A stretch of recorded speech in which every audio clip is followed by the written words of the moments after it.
하나님 말씀 창세기 28장입니다. 구약성경 창세기 28장 15절부터 22절까지 말씀 우리 다 같이 한 절씩 교독하도록 하겠습니다. 창세기 28장 15절 제가 먼저 읽습니다. 내가 너와 함께 있어 내가 어디로 가든지 너를 지키며 너를 이끌어 이 땅으로 돌아오게 할지라. 내가 내게 허락한 것을 다 이루기까지 너를 떠나지 아니하리라 하신지라.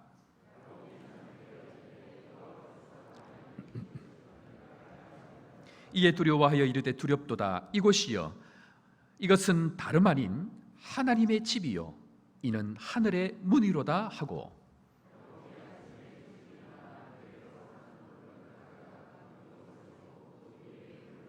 그곳 이름을 베델이라 하였더라. 이 성의 옛 이름은 루스더라.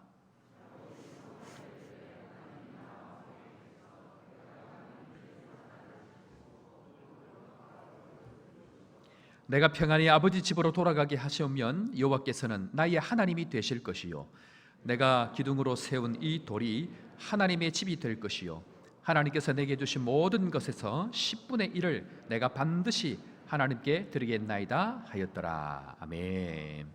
오늘 이 시간도 우리와 함께 하시는 하나님 앞에 감사하고, 또 우리 옆에 계신 분들 오늘 이제 일주일 중에 산 꼭대기 수요일까지 왔습니다. 이제 내일부터는 내려가는 거니까 우리 옆에 있는 사람 한번 인사합시다. 산 꼭대기에 왔습니다. 마지막 날까지 봅시다.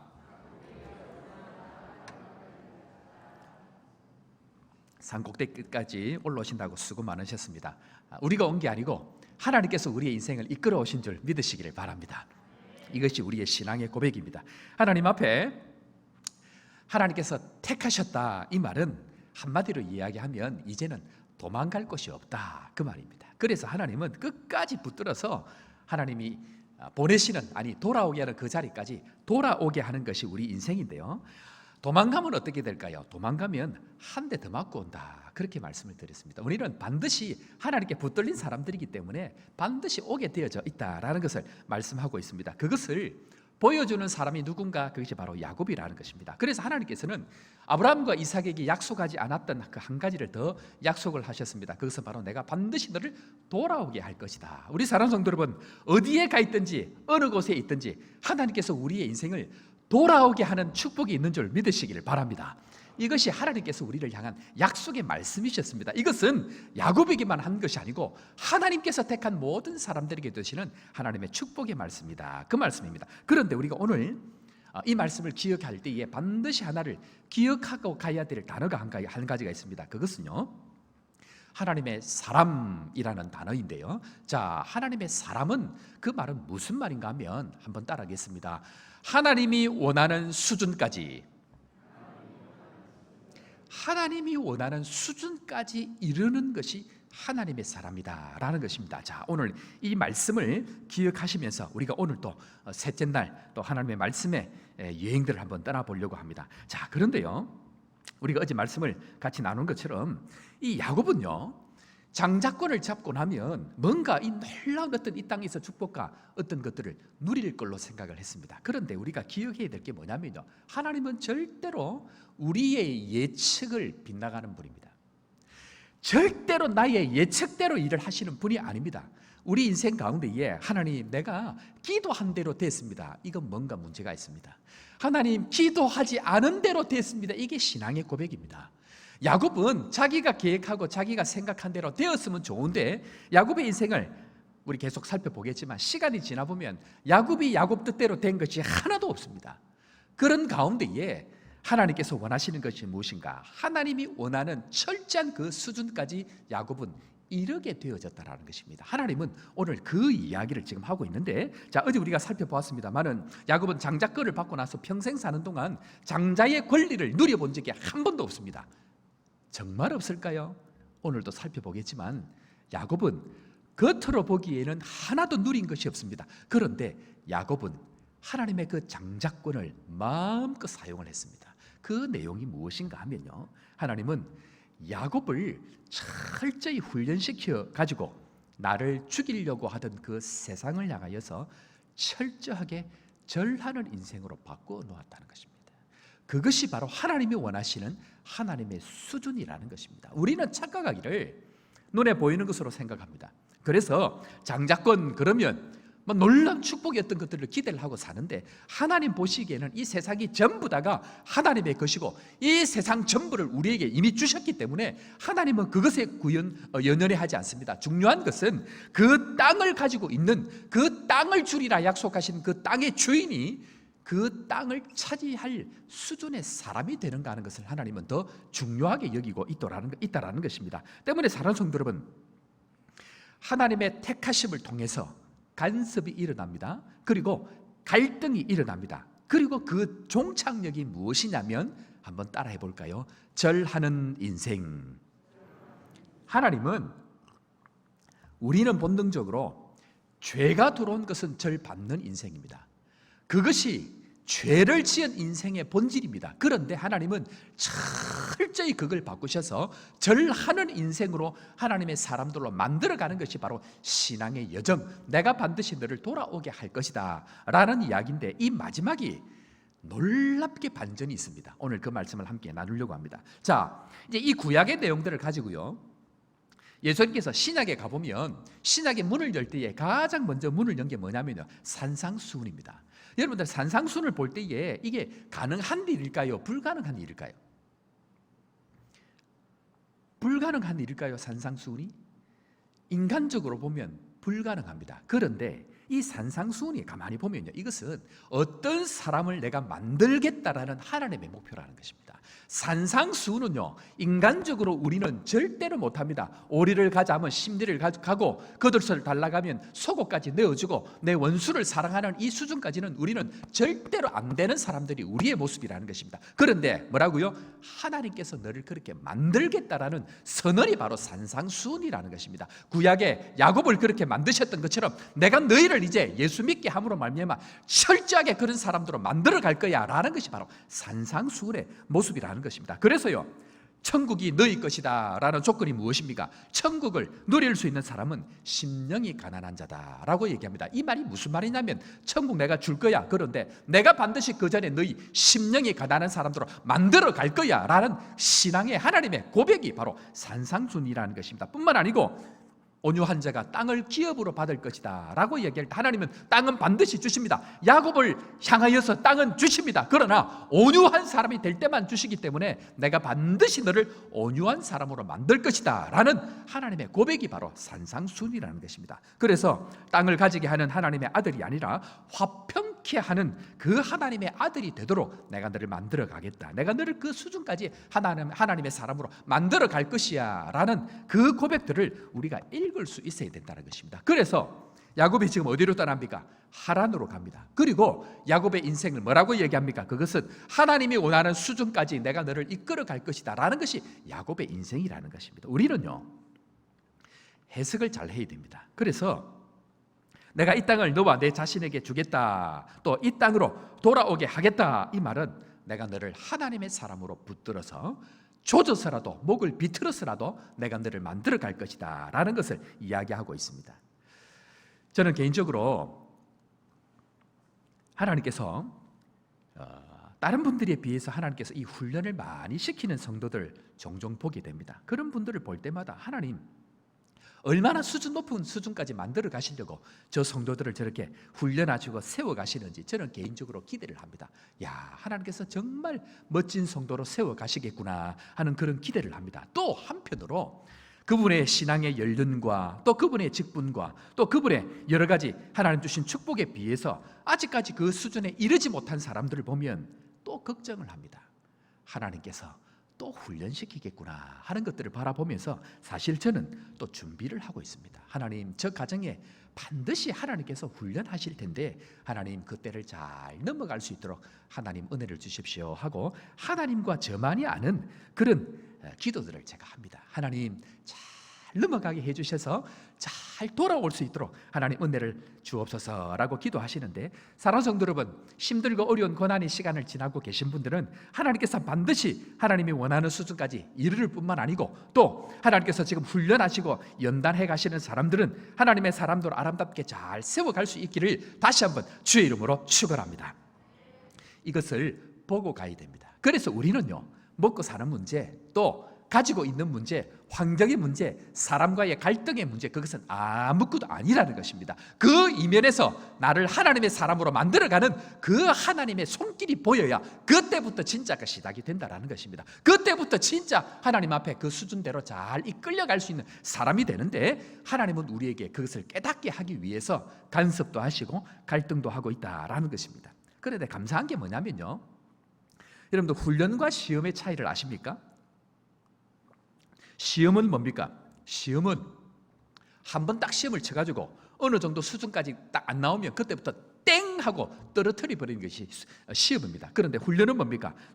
훈련은 한마디로 어느 정도 수준을 딱 정해놓고 안 되면 다시, 안 되면 다시, 안 되면 또 다시, 이게 훈련이라는 것입니다. 그래서 이것은 하나님 앞에 감사할 제목입니다. 어느 정도 수준을 정해놓고 이게 안 되면 그냥 딱 떨어뜨려버리고 너 이제 예수 믿는 사람 안 돼 하고 보내버리는 것이 아니고, 하나님은 수준을 정해놓고 그 수준까지 또다시 또다시 또다시 하나님께서 우리에게 끊임없이 기회를 주는 것, 그것이 하나님의 은혜라는 것입니다. 그래서 우리는 이렇게 복창을 해야 됩니다. 나는 죽었다. 한번 해볼까요? 따라합시다. 나는 죽었다. 그래서 예수님께서, 아니 사도 바울이 이렇게 신앙의 고백을 합니다. 고린도전서 15장 31절에 가보면 사도 바울이 이걸 압니다. 여러분들, 베드로나 사도 바울 같은 사람은 왜 흠에 있는 사람들, 자격이 안 될 만한 사람들을 만들어 가시는지 아십니까? 그 사람들이 철저히 이 신앙의 고백을 하게 하기 위해서인데, 자, 고린도전서 15장 31절 자막이 준비되어 있을 텐데 우리 다 같이 한번 읽도록 하겠습니다. 고린도전서 15장 31절 다 같이 봅니다. 형제들아, 내가 그리스도 예수 우리 주 안에서 가진 바 너희에 대한 나의 자랑을 두고 단언하노니, 다 같이. 그래서 나는 죽었다라고 신앙의 고백을 해야 된다라는 것입니다. 그런데 이 날마다 내가 죽는 것, 이것 자체가 우리의 자랑이 되어야 되는데, 문제는 다른 것 가지고 자랑하면 하나님께서 그 자랑하는 것들 다 끊어버린다는 얘기입니다. 그런데 날마다 죽어야 되는데 내가 날마다 안 죽으면 하나님은 어떻게 할까요? 내가 날마다 안 죽으면 나를 죽이러 오십니다. 조용히 잘 죽으시길 바랍니다. 내가 안 죽으면요, 하나님 나를 죽이러 오십니다. 그런데 우리가 죽으려고 할까요? 안 죽으려고 할까요? 안 죽으려고 합니다. 그래서 하나님의 방법이 뭐냐면 하나님 자신이 죽으십니다. 그것이 바로 십자가라는 것입니다. 죽어야 되는데 안 죽으니까 하나님 자신이 죽은 것이 바로 십자가라는 것입니다. 그 십자가를 믿는 사람마다 십자가와 연합되어지는 은혜를 주시고, 그 십자가와 더불어 하나님과 연합하는 이 은혜를 주신 이 축복이 바로 예수 믿는 축복, 내가 너와 함께 하겠다라고 예수 믿는 축복, 이 축복이 바로 우리에게 있다라는 것입니다. 예수님과 연합하는 은혜가 있기를 주의 이름으로 축원합니다. 그래서 하나님은 실상은요, 에서와 싸우지 않습니다. 하나님은 에서와 싸우지 않고요, 다른 것과 싸우지 않습니다. 하나님 누구와 싸울까요? 지금 나와 싸우고 있습니다. 하나님은 성경에 보면 에서와 씨름하였더라 이 말이 없습니다. 오늘 성경 본문에 뭐라고 얘기합니까? 야곱과 씨름하였더라. 하나님은 오늘요, 지금 나와 씨름하고 있다라는 것입니다. 그래서 옆에 사람 볼 필요가 없습니다. 환경을 볼 필요가 없습니다. 하나님은 지금 나와 씨름하고 계시기 때문에 나와 하나님의 씨름의 문제지 다른 사람과의 씨름의 문제가 아니라는 것입니다. 그래서요, 우리는 지금까지 살던 삶의 패턴을 바꾸어 놓아야 되는 게 뭐냐면, 다른 사람들과 상대하는 것을 내려놓아야 됩니다. 나의 상대는요, 에서가 아닙니다. 처음에 눈에 보기에는 에서처럼 보입니다. 이 에서를 죽일까 살릴까 그 고민을 얼마나 많이 했지 않겠습니까? 에서가 갖고 있는 이 사람들과, 내가 갖고 있는 이 사람들과 싸웠을 때 될까 안 될까 이 야곱이 얼마나 고민을 했겠습니까? 그런데 에서와의 싸움이 아니고 누구와의 싸움입니까? 하나님과 나와의 싸움이 보여야 된다는 것입니다. 그때 진짜 깨달아지는 은혜가 있고 진짜 우리가 싸워야 될 것 누군지를 볼 수 있다는 것입니다. 그래서 하나님은 에서와의 싸움이 아니고 이 야곱과의 싸움을 통해서 끝까지 내가 너를 죽일 거야, 그리고 너를 내가 원하는 수준까지 만들어 갈 거야 라고 고백하는 내용이 오늘 이 인생을 시작하고 있는 이 베델에서의 야곱과의 씨름이다라는 것입니다. 그런데 이 과정 가운데에 우리가 기억해야 될 내용 한 가지가 있습니다. 그것은 뭐냐면요, 이 모든 과정 가운데에 철저하게 그 안에 하나님의 사랑이 배어져 있습니다. 철저하게 하나님의 사랑이 배어져 있기 때문에 이것은 강압적이고요. 이거는 무슨 로봇처럼 너 무조건 해라고 하지 않고요. 철저하게 그 안에 인격적인 사랑이 배어져 있다는 것입니다. 그래서 하나님은 우리를 사랑할 때에 인격적으로 사랑하시고 우리를 강압적이거나 우리를 이 굴욕적인 방법으로 사랑하지 아니하시고 인격적으로 사랑을 한다는 것입니다. 자, 제가 오늘 여러분들 앞에 총을 들고 와가지고 한 사람씩 불러가고 너 예수 믿을 거야 안 믿을 거야 하고 안 믿으면 총 쏴 죽여버리고 믿으면 오케이 하고 보내버리면은 이렇게 할 때에 예수 안 믿는 사람이 누가 있겠습니까? 그런데 하나님은 절대로 그런 방법을 사용하지 않으신다는 것입니다. 구약시대는요, 하나님께서 말을 안 들으면 그때그때 바로 징계를 해버렸습니다. 구약시대는 말을 안 들으면요, 제사장이 죄를 가지고 이 지성소에 들어가면 그 자리에서 바로 죽여버렸습니다. 그런데 하나님은 지금은 성령께서 우리 안에 오시고 난 이후부터는요, 하나님은 절대로 그런 방법을 하지 않고 인격적으로 정말 자발적으로 내가 하나님 앞에 완전히 손을 들고 하나님 나는 하나님밖에 없습니다라는 이 신앙의 고백을 할 수 있을 때까지 하나님은 우리를 기다려주는 것, 그 말이라는 것입니다. 그래서 하나님 앞에 우리가 나아갈 때는 강압적이고 또 굴욕적인 방법이 아니고 기꺼이 사랑하는, 인격적으로 기꺼이 사랑하는 이 인격적인 관계를 우리가 가져야 되는데, 문제가 뭐냐면요, 이 한국 사람들은 이 인격적인 사랑의 관계에 대해서 잘 모른다는 것이 문제입니다. 어떻게 하나님을 인격적으로 사랑해야 되는지 그 방법을 배운 적도 없고 들은 적도 없다는 것입니다. 그러니까 예수를, 죄송합니다, 한국 문화와 한국 사고가 철저히 배어 있는 사람들에게 있어서 하나님을 사랑하는 방법들은 강압적이고 좀 더 이 자기 방법만의 어떤 그런 이 강압으로 나아가기 때문에 그들이 열심히 할수록 문제가 많이 생깁니다. 어떤 분이 평생 살면서 자녀에게 내가 너를 사랑한다라는 말을 평생 단 한 번도 안 하고 돌아가시는 분들이 있습니다. 어떤 분이 살면서요, 자녀에게 내가 너를 사랑해 라는 말을 한 번도 안 하고 살아가는 사람들이 있습니다. 그게 누구냐면요, 저희 아버님이셨습니다. 저는 평생 살면서 저희 아버지에게 아들 나 너 사랑해 이 말을 한 번도 들은 적이 없습니다. 그런데 그렇게 살아가시던 아버님이 제가 결혼을 하고 우리 딸이 이렇게 낳는데요, 그런데 이 아버님이 이 손녀를 너무 사랑하는 거예요. 그런데 어느 날 갑자기 이제 이 손주를 따라, 손주가 나니까 저희들이 교회를 가니까 애를 봐준다는 명목으로 애를 데리고 교회를 오시는 거예요. 그러면서 이제 예수를 믿게 되셨는데 어느 순간 이분이 이 아이에게 하는 말이 뭐냐면요, 아이고 사랑해요 하는 거예요. 그 말을 들을 때 제가 충격을 받았습니다. 단 한 번도 아버지에게 그 얘기를 들어보지 못했던 그 단어가 제 안에 딱 들리는데, 그때 뭐라고 들리느냐면요, 아들 나 너 사랑하는 거 알지? 아들 나 너 사랑해 라고 들리는 거예요.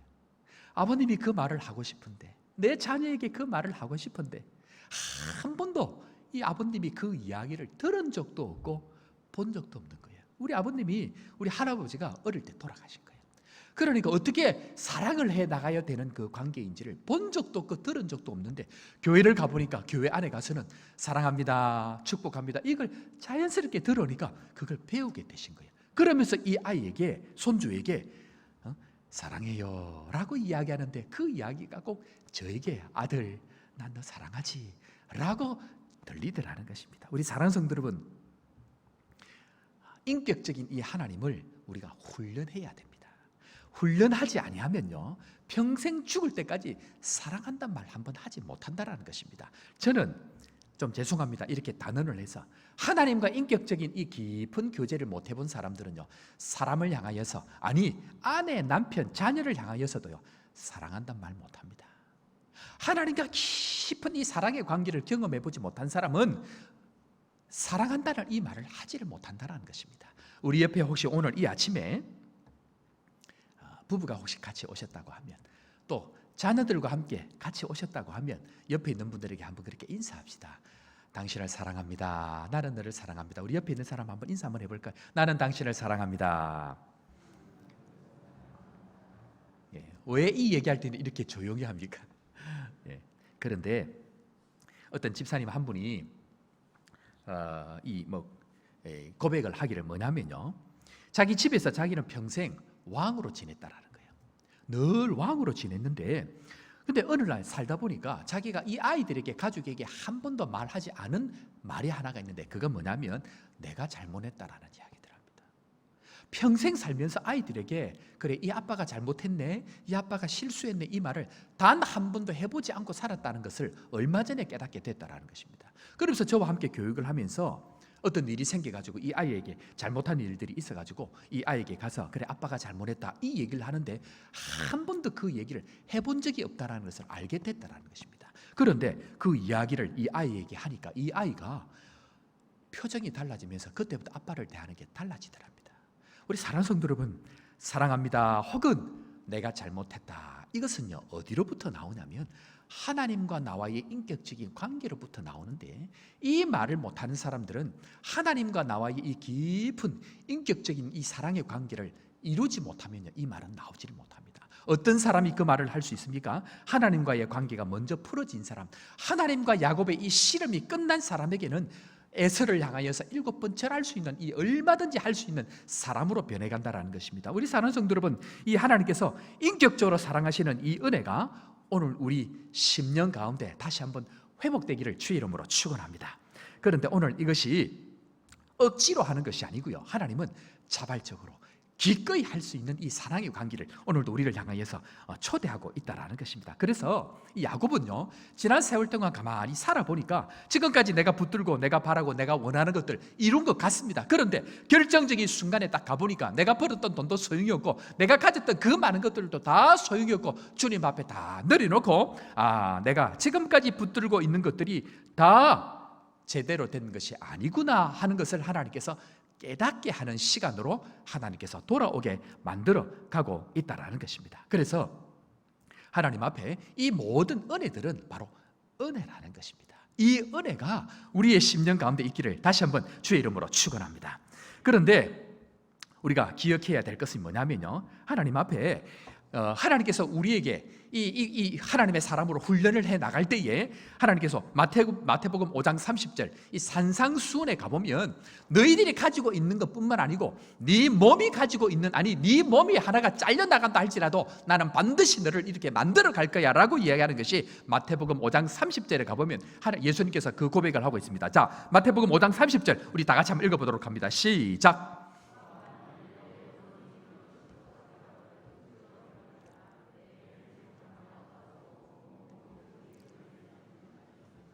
아멘.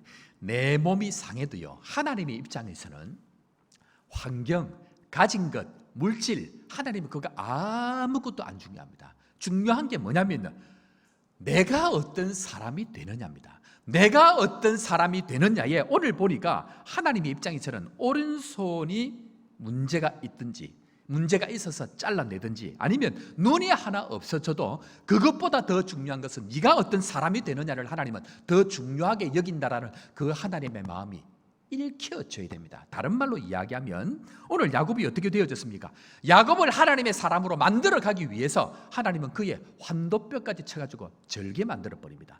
저로도 하나님께서는 내가 원하는 수준까지 너를 만들어 갈 거야 라고 하는 고백이 바로 예수님께서 이야기하시는 산상수훈의 고백이라는 것입니다. 그래서요, 거기에 그 과정을, 어려움의 과정을 지나갈 때에 기억해야 될 한 가지는 그럼에도 불구하고 하나님 나를 사랑하신다는 겁니다. 그럼에도 불구하고 하나님은 나를 사랑하신다는 이 고백을 해낼 때에 이 어려운 과정들을 지나갈 수가 있다는 것입니다. 그래서요, 이 사도 바울이 아까 제가 말씀드린 대로 베드로와 사도 바울은 특징이 하나가 있는데 그들은 철저하게 야곱과 같은 인생을 살았습니다. 안 변할 것 같은 사람이었습니다. 그런데 사도 바울이 고백하는 것이 무엇인가? 갈라디아서 6장 17절에 가보면 이렇게 고백을 합니다. 자, 갈라디아서 6장 17절 말씀 다 같이 봅니다. 이후로는 누구든지 나를 괴롭게 하지 말라. 내가 예수의 흔적을 가졌노라. 야곱의 몸에 가졌던 이 흔적, 하나님과 씨름했던 이 흔적, 하나님이 하나님의 사람으로 만들어 가려고 하는 그 흔적, 그 흔적이 내 몸에 있다라고 이야기를 하는 것입니다. 그래서 나를 괴롭게 하지 마라. 나는 이미 하나님 앞에 붙들린 사람이고 나는 내 몸에 예수의 흔적을 가짐으로 말미암아 하나님께서 붙들고 가는 하나님의 사람이기 때문에 이제는 나를 괴롭게 하지 말라고 이야기를 하고 있다라는 것입니다. 우리 사랑하는 성도 여러분, 내 몸에 있는, 아니 내 환경에 있는 이 하나님의 흔적, 예수 그리스도의 흔적 때문에 하나님 앞에 당당하고 하나님의 사랑 붙들고 달려가는 믿음의 성도 되기를 주의 이름으로 축원합니다. 그러세요. 우리가 하나님 앞에 저 자신을 보면요, 한 가지 꼭 기억해야 될 게 있습니다. 쎄면 셀수록 많이 잘려나갑니다. 쎄면 셀수록 많이 잘려나갑니다. 저는 개인적으로 이 예수를 고등학교 1학년 때 믿었다고 제가 늘 말씀을 드립니다. 제가 왜 이 얘기를 자꾸 하냐면요, 예수를 믿고 나서 어떤 사람들은 별 일이 없으니까 평안하고 은혜 가운데 모태신앙 같은 경우에는 그냥 평안하게 잘 예수를 믿습니다. 그런데 저는 예수 믿고 교회 간지 3개월 만에 예수 믿고 나서 6개월 채 지나지 않아가지고 죽을 병이 걸렸습니다. 제가 얼마나 세면 그럴까요? 저는 겉으로 보기에 굉장히 온유한 것 같고, 저는 어릴 때부터 우리 부모님들이 밖에 나가면 자녀들 이렇게 칭찬하지. 이야, 이번에 우리 애가 전교 1등 했더라. 이번에 우리 애가 뭐 큰 어떤 상을 받아봤더라. 그렇게 얘기하는데 사람들에게 칭찬할 말이 없으니까 우리 애는 착하다, 이게 단 거예요. 그런데 진짜 착했을까요? 하나님 보시기에는 착한 게 아니고 진짜 센 거예요. 그러니까 예수 믿자마자 1년도 안 돼가지고 죽을 병이 걸려가지고 학교도 못 가고 그날부로 휴학하고요. 그래가지고 그렇게 지내온 세월들이 전데, 그런데 예수 믿고 나서 또 무슨 일이 생기냐면, 아파서 죽은 이 병이 걸리기 전에 또 무슨 일이 생기냐면 제 얼굴에 여드름이 나기 시작하는데, 여드름이 말도 못하게 나가지고 세수를 하고 이 수건 갖고 얼굴을 닦으면요, 새벽부터 죄송합니다, 수건에 전부 피투성인 거예요. 제 얼굴이 그랬었습니다. 그런데 그냥 그렇게 하는 게 아니고요, 쟤는 가만히 놔놓으면 지 얼굴 믿고 온 천지 다니면서 지 맘대로 하고 살 거니까 얼굴을 일단 조져놓고, 그리고 몸도 가만히 놔놓으면 예수 안 믿고 지 맘대로 하고 살 거니까 몸을 그냥 하나 딱 꺾어버리는 거예요. 그러니까 17살 고등학교 1학년짜리가 얼굴 맛이 같죠, 몸 맛이 같죠, 인생이 소망이 없다는 걸 제가 그때 알은 거예요. 그런데 예수 믿고 이게 아니구나 생각을 하고 죽도록 미팅 한번 제대로 하지 않고 제가 청춘을 그렇게 보냈습니다. 그렇게 보내다가 이게 이래서 안 되겠다 싶어갖고 신학을 하게 됐는데, 신학을 하고 나서 정말 내가 하나님의 은혜도 있고 부흥도 있고, 그러니까 내가 이제 목회를 한번 잘해봐야 되겠다는 꿈을 꿈고 있는데, 신학교 졸업 딱 하기 전부터 하나님께서 이거 한 학기를 남겨놓고 너 아프리카가 그런 거예요. 하나님, 그게 어디 있습니까? 하면 될까요, 안 될까요? 될까요, 안 될까요? 안 되는 거예요. 쎄면 안 된다라는 거예요. 그래서 내가 그때 하룻밤 만에 결정하고 주님 아프리카 출장 가겠습니다 하고 하룻밤 만에 결정하고 제가 아프리카 갔잖아요. 그런데 아프리카를 가가지고 하나님 은혜를 주셔갖고 평탄하게 거기서 잘 하면 되었을 텐데, 하나님이 이 인간이 얼마나 세냐 하면요, 얼마나 세면 15년 동안 거기 보내가지고 인간을 거꾸로 뒤집어가지고 물 부어가지고 때려가지고 먼지 날 때까지 두드려 패는 거예요. 거기서 완전히 다 틀려가지고 제가 겉으로 보기에 부드럽고 겉으로 보기에 착한 것 같고 겉으로 보기에 좋은 것 같지요. 제 속에는요, 하나님도 못 꺾는 그런 것들이 있으니까 너 한번 가봐 하고 15년 동안 보내가지고, 거기는 선교지가 아니고요, 저는 얘기합니다, 유배지입니다. 유배지. 왜 유배지냐? 15년 동안 한국 사람 아무도 없는 곳에 보내가지고 사람 만나기 좋아하고, 왜 하나님 제 얼굴을 꺾었을까요? 왜 몸을 꺾었을까요? 사람 만나기 좋아하고 사람들과 다니는 거 좋아하고 천지를 모르고 다니는 거 좋아하니까 사람 하나 못 만나도록 해가지고 15년 동안 거기서 꽁꽁 묶어가지고 누구만 바라보게? 하나님만 바라보게. 그렇게 지낸 세월들을 보낸 것이 저라는 것입니다. 그래서 하나님께서 이 거제 호산나 교회 목사로 보내갖고 사역을 해야 되는데 쎄면 안 되잖아요. 그러니까 하나님께서 완전히 죽여가지고 지금은 제가 숨만 쉬고 있습니다. 왜 그럴까요? 하나님은 쎄면 셀수록 우리 가운데에 더 센 일을 통해 가지고 이런 문제들을 하나님께서 꺾어 가시기 때문에 절대로 하나님 앞에 우리가 생각해야 될 게 뭐냐? 그것은 하나님, 나는 연약한 존재입니다, 나는 다 내려놓습니다 라고 하는 이 고백들이 우리 가운데 있어야 된다는 것입니다. 우리 사랑하는 성도 여러분, 다시 한번 우리 고백하시길 바랍니다. 세지 맙시다. 센 건 내려놔야 됩니다. 세면 셀수록 하나님은 더 센 놈들 보냅니다. 그래서 중요한 것은 그런 과정 가운데 있다 할지라도 하나님 앞에서 우리가 고백해야 될 것이 뭐냐면, 이 아프리카에 있는 동안 하나님께서 나의 길을 이미 기도하는 가운데에 말씀하여 주시는데, 그것이 신명기 1장 33절입니다. 우리가 나의 것을 내려놓고 하나님 앞에 하나님 사랑합니다 라고 고백하고 나아갈 때에 이런 고백에 신앙의 은혜를 주시는데, 자, 신명기 1장 33절 우리의 신앙의 고백으로 다 같이 읽겠습니다. 그는 너희보다 먼저 그 길을 가시며 장막 칠 곳을 찾으시고 밤에 불로 너희가 갈 길을 지시하신 자니라. 아멘. 사랑하는 성도 여러분, 하나님께서 우리의 갈 길을 미리 앞서 행하시고 뿐만 아니고 장막 칠 곳을 찾으시고 밤에는 불로 낮에는 구름 기둥으로 오늘도 우리의 인생을 이끌어가고 계시다는 것 믿으시기를 주의 이름으로 축원합니다. 이 하나님의 사랑의 메시지, 이 하나님의 은혜의 메시지가 있으니까 하나님 앞에 다 내려놓고 주님 앞에 나아가는 인생이 될 수 있더라는 것입니다. 그런데요, 이 야곱이 이런 과정을 지금 지나게 됩니다.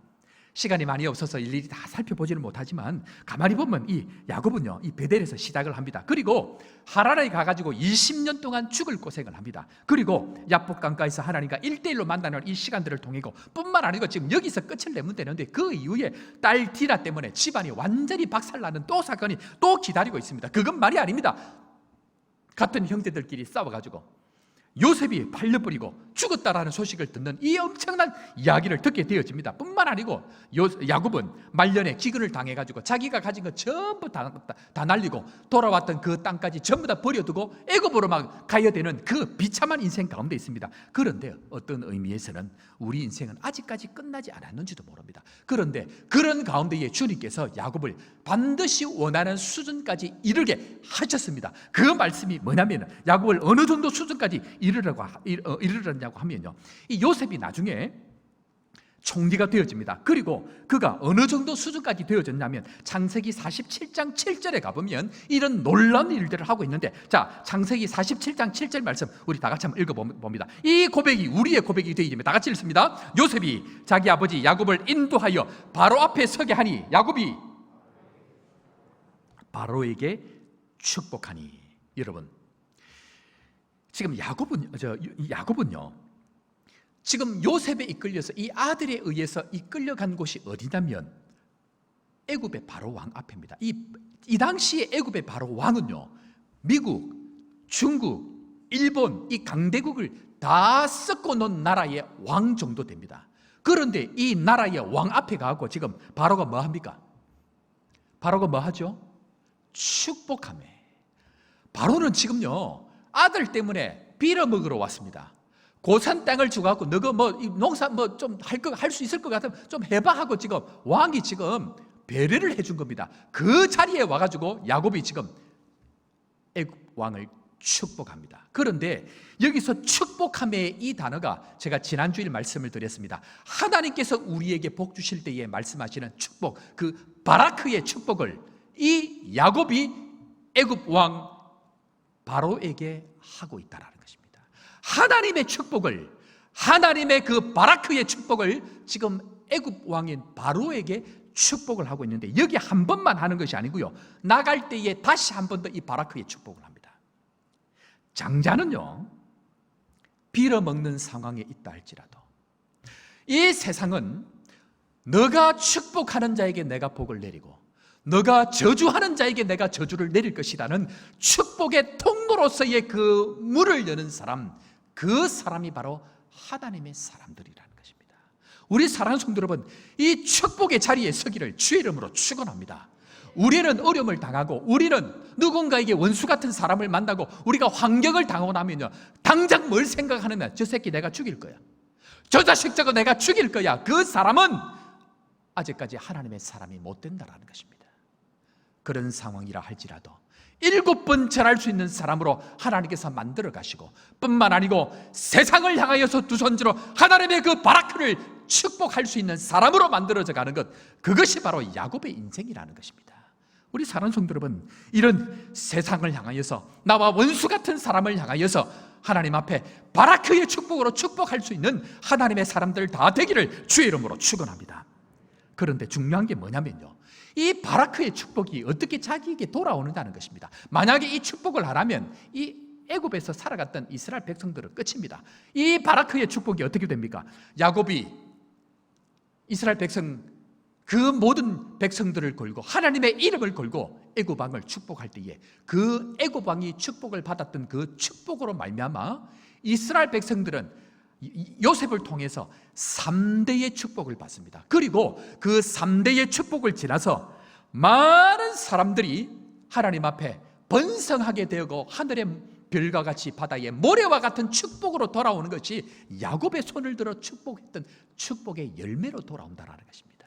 우리는 이 축복을 어떤 상황 가운데서도 이 축복할 수 있는 사람이 되어야 됩니다. 어떤 상황 가운데서도. 그래서 예수님께서는 말씀하시기를 내 원수를 사랑하라. 이유가 무엇입니까? 그 원수를 사랑함으로 말미암아 내가 받아야 될 이 세상의 축복들을 그들을 통해서 다시 받게 되는 원리가 바로 하나님께서 우리를 향하여 축복하시는 바라크의 축복의 원리라는 것입니다. 이 과정을 지나가지 못한 사람들은 진정한 하나님의 축복을 경험하지를 못합니다. 그래서요, 출애굽기 1장이 어떻게 시작되는지 아십니까?